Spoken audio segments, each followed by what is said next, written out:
ku faamu emu mu district y'Essembabule n'egiguza omugagga Justus Kyabahwa billioni zaali 3 mu obukadde 584. Deal eno yateekebwako omukono eyali Secretary General owa Uganda Muslim Supreme Council Ramadhan Mugalu, Mufti Mubajje ne Council ne yali chairperson owa Council Abdul Kadir Idi Balonde. Bano baali balina okuwaayo ettaka mu nnaku 6 kyokka ekisangibwa ng'ate ettaka lyaliko lease okuva mu Enterprise Handling Services Limited nga baali balina lease ya myaka emirala 15 okutuuka mu mwaka gwa 2028 nga lugwako. Kakati Kyabahwa n'abanga mu butuufu alinga yagula emirundi 2 alinga yaguzibwa ettaka already lyali lyatundibwa edda.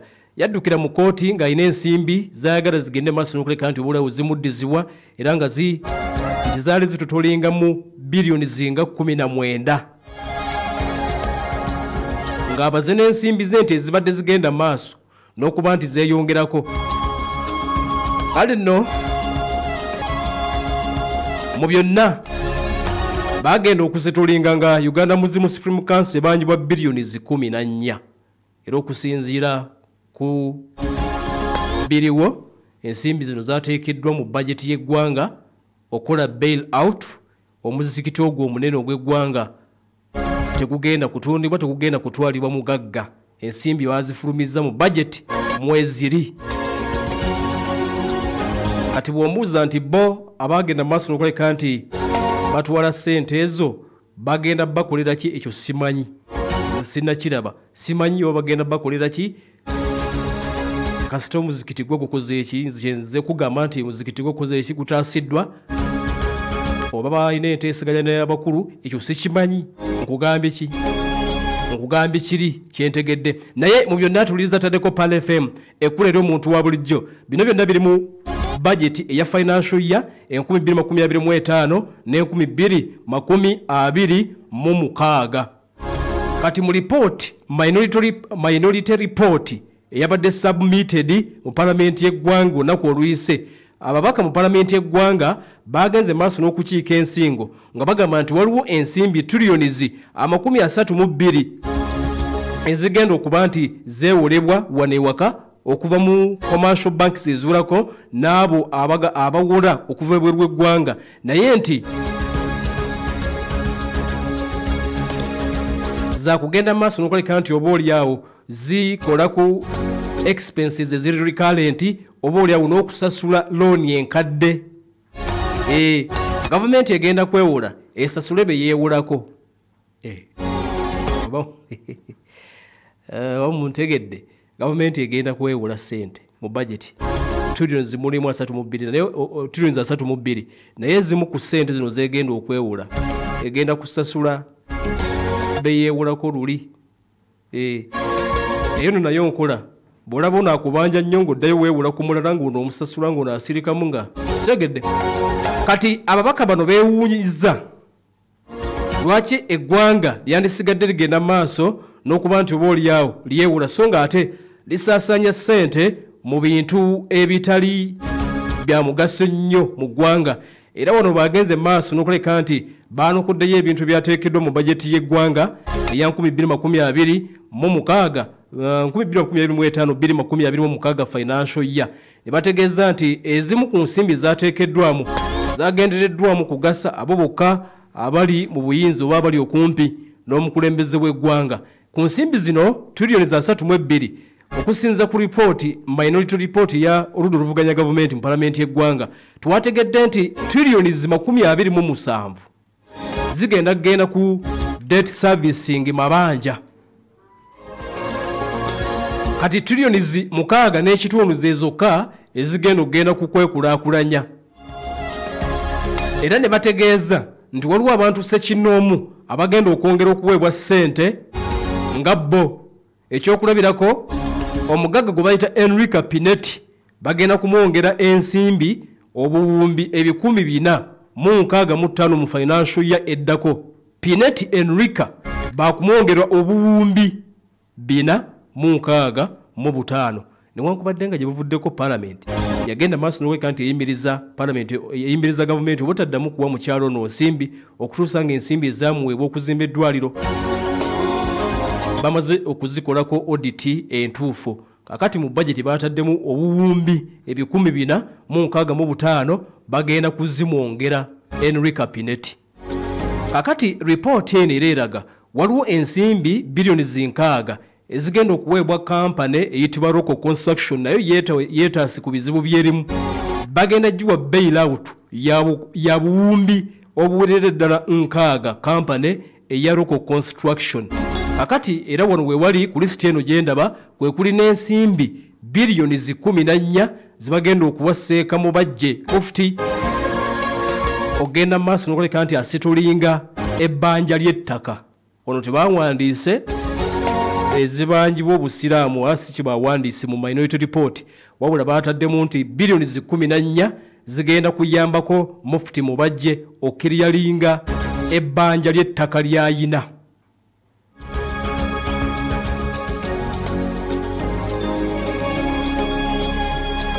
Minority Report gye nkusomera era ng'okusinziira ku ludda oluvuganya gavumenti. Batunuulidde ekitongole ekiwooza eky'omusolo mu ggwanga Uganda Revenue Authority balina target ya kukuŋŋaanya trillions 34 okuva mu musolo. Era ne bagikubamu naye ebituli ne bagamba nti emyaka 5 egiyise tebahitinga ku target. Buli mwaka babadde below target. Era mu Minority Report eno y'oludda oluvuganya gavumenti tebaaganye genda maaso n'okulumba abakulu mu State House. Baategeezezza nti State House mu kaseera kano eyina abafumbi 92. Eyina abafumbi jasa bafumba 92. Abalongoosa mu nnimiro bali 87. Bakirinas abalongoosa mu State House Entebbe bali 82.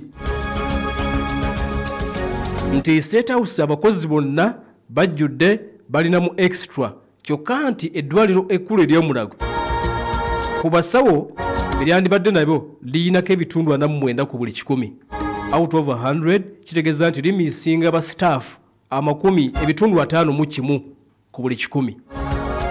Kakati nti yo State House eri fully staffed.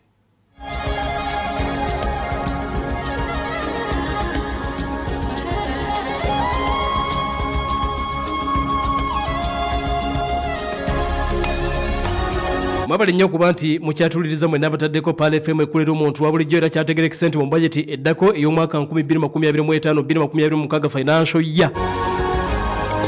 Gavumenti yakusaasaanya bilioni 15. Yes, bilioni 15 zigenda kugenda ku residences oba ebifo omukulembeze w'eggwanga mwasula State House ne State Lodges. Awo baataddewo bilioni 15. President gyasula e Masaka waggulu.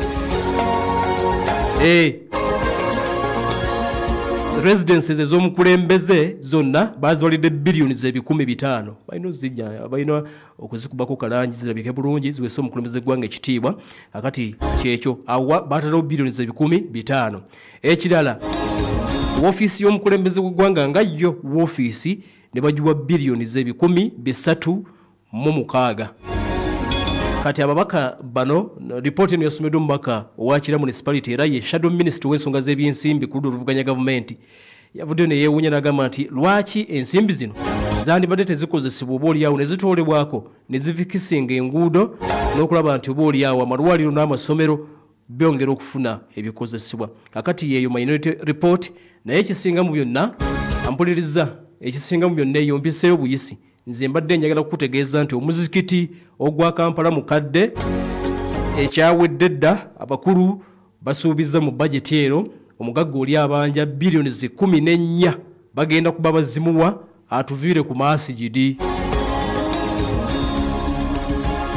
Tusaale bulungi nga tewali yadde ekitukuba ku mukono nga tewali kutya kibaati nti omusajja agenda tukubako ekibaati omusajja agenda kuleeta guleeda agusendewo nedda. Alhamdulillah ekyawedde dda Mungu eddwaya zaanukudde naye mbagambye temumbuuza nti baba atwala ssente zino bilioni 14 benkubuulidde abaasayininga ng'ettaka litundibwa liri ery'okufa mu Ssembabule bagenda bakola kikyo sikimanyi kubanga just mbadde nkulaga ng'osomye Minority Report kati bano baba n'abakola ki simanyi mwabale kuliza Pal FM ekula eri omuntu wa bulijjo yeeyo ripooti bwe bityo bwebiri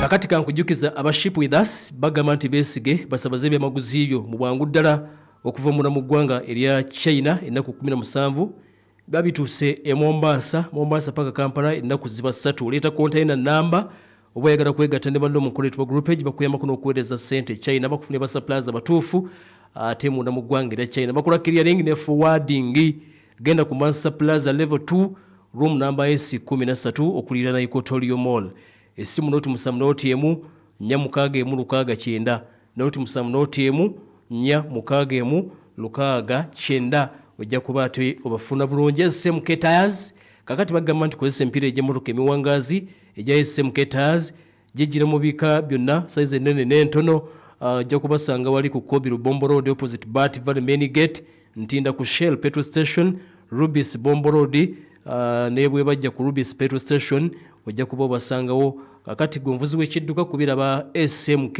kuno tumusamu noti 78 4182 noti 772 576 38 ojja kuba ate nabo bafuna bulungi bannaffe abo abayitibwa aba SMK Tires kakati nkujukiza nti osobola okugoberera Pal FM live ku YouTube Pal FM News YouTube ne Pal FM Radio eyebeera TikTok ogendeyo kakati tufune butereevu buli kimwe kigenda maaso mu studios kirabe butereevu likinga sharinga commenting ne muno mugambe nti buli kigenda maaso kiraba Pal FM News ku YouTube ne Pal FM Radio TikTok nzija musawe yokubiri katujje tugendeke erubaga abalonzi baayo tubayiseemu ne batubuulira ani gubalaba ayina enkizo okuwangula H4 chumbaka mu parliament owalubaga eyamambuka CAM 2026 wefunire kabode super smartphone empya onyumirwe GB 16 ez'obwerere tandika ng'osasulako emitwalo 4 n'ekitundu zokka olwo balance omusasule mpola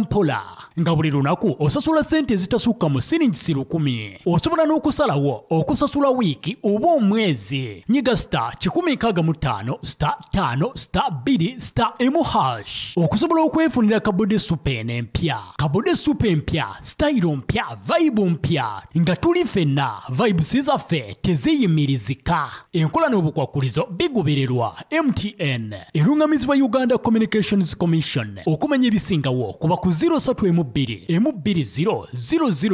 omuzadde tokkiriza mwana kunoonya mirimo leeta omwana ku Upper Skills Institute tumutendeke afuluma akola ekyo kyasomye tukuleetedde catering and hotel management mwayigirwa okufumba ebika by'emmere eby'enjawulo ebyawano n'ebyebweru okufumba emigaati pizza keeke n'ebirala tulina journalism and mass communication okola ku radio ne TV video production and filmmaking graphics designing tailoring fashion and design n'amasomo malala mangi tubangula abaana abasobola okweyimirizaawo mu katale k'emirimu ate tubayunga ne ku mirimu tuli mu kuwandiika abayizi mu lusoma luno tuli ku Tagi Hotel Cold Kampala essimu 0745 100 200 oba 0754 200 500 Upper Skills Institute. Munnayuganda otawanyizibwa endwadde z'otategeera ffe aba Jedrin Health Service Center tukuleetedde ekyuma kye twandiyise CT scan oba MRI wandiyagadde kumanya amagumba gafaanana gatya emisuwa gyange gino giri gitya tuli wano e Namungona ku petrol station gye tuyita Tosha tukubireko ku 0778 oba 0754 emikaaga 327.